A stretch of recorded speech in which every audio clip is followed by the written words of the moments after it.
Hello and welcome back to the channel. Welcome back to True Boost. My name is Nazam and this is part 6 of the S13 Drift Build.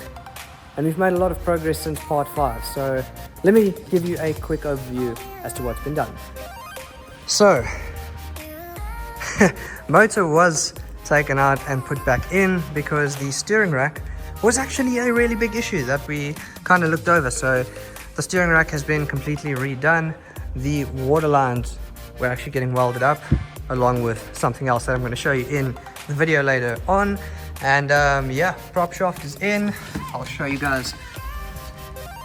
The prop shaft is now in. Also, we got the side shafts redone because those were completely blown, and new side shafts are in. And yeah, another thing that was going on, I'll overlay some b-roll.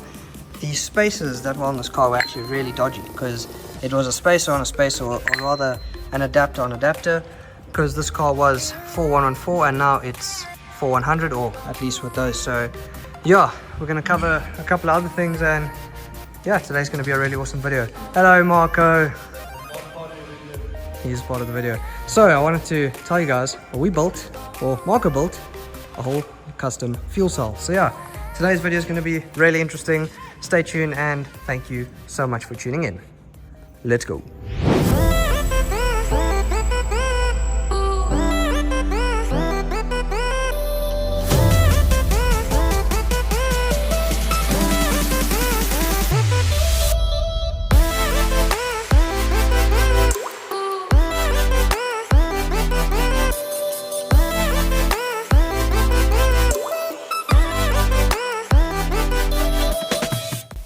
Alright, so here's the fuel cell coming together, starting with Marco tacking up the baffles from the outside.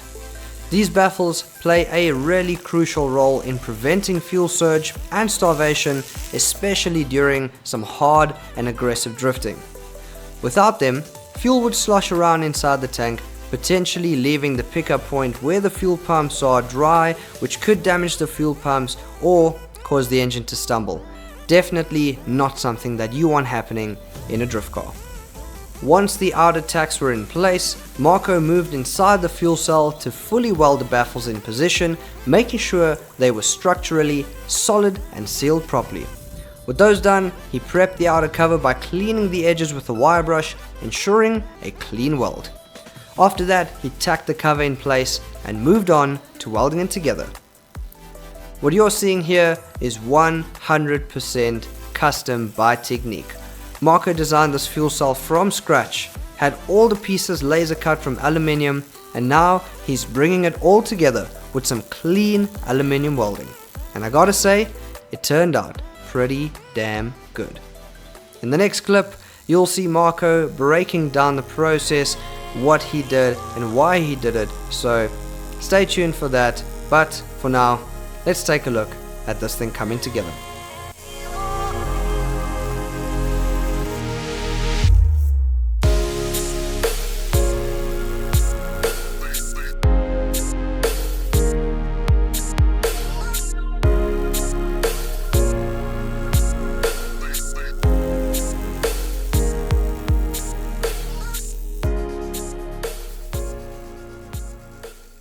So, you guys saw Marco walking past with this.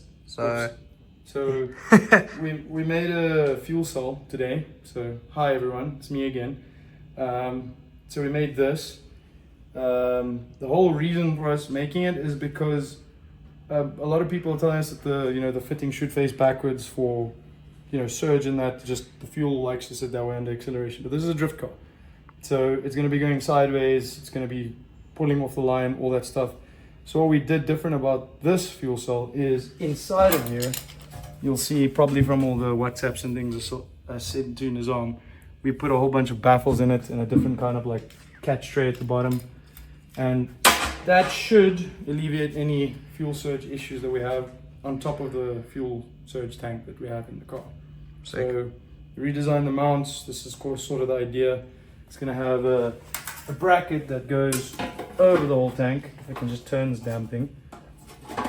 This is going to weld it onto it, nice and strong. We'll add a gusset or two here and there, and then this is how it's going to sit in the boot tray or whatever was there, what is there now.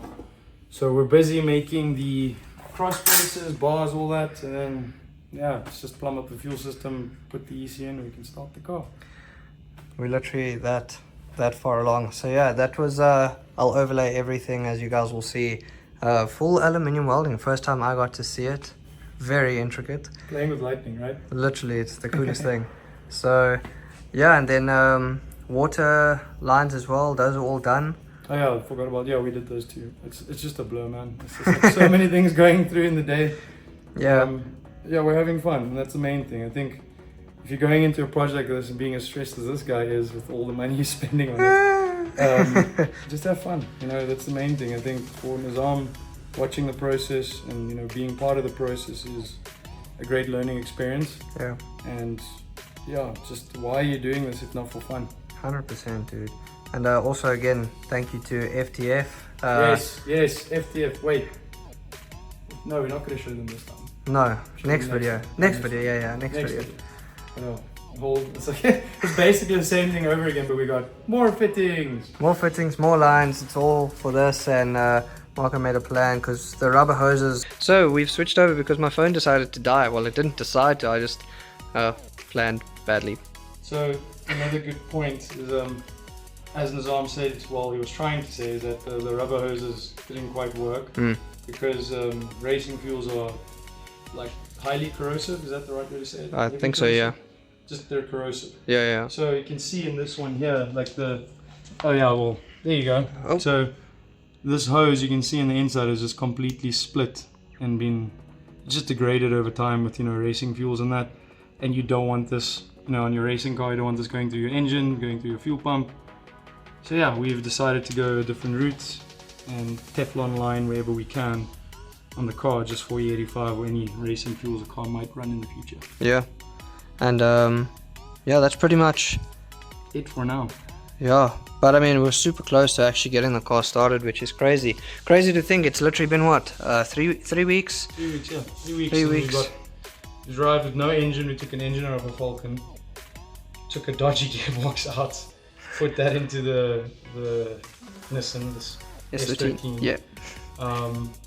Made a prop shaft, fixed the rear side shafts, made a new fuel cell, fixed the steering rack, figured out the problems with the wheel spaces, found problems with the wheels, well not really problems, just the different PCD to what the car is. Yeah, so Durham Engineering's gonna... Darium, yeah. Cool people, I've worked with them before, they got really cool stuff, still need to get hold of them, but yeah, they'll be up to the task. And then yeah, I think the last thing left is the one thing that we want to do is the exhaust, and it's proving a bit of a problem. Yeah, I think we'll go a bit more in depth in the next video, just getting this thing mounted and power. Yeah, and talking about what's left. But yeah, thank you guys so much, really appreciate you. Tignique.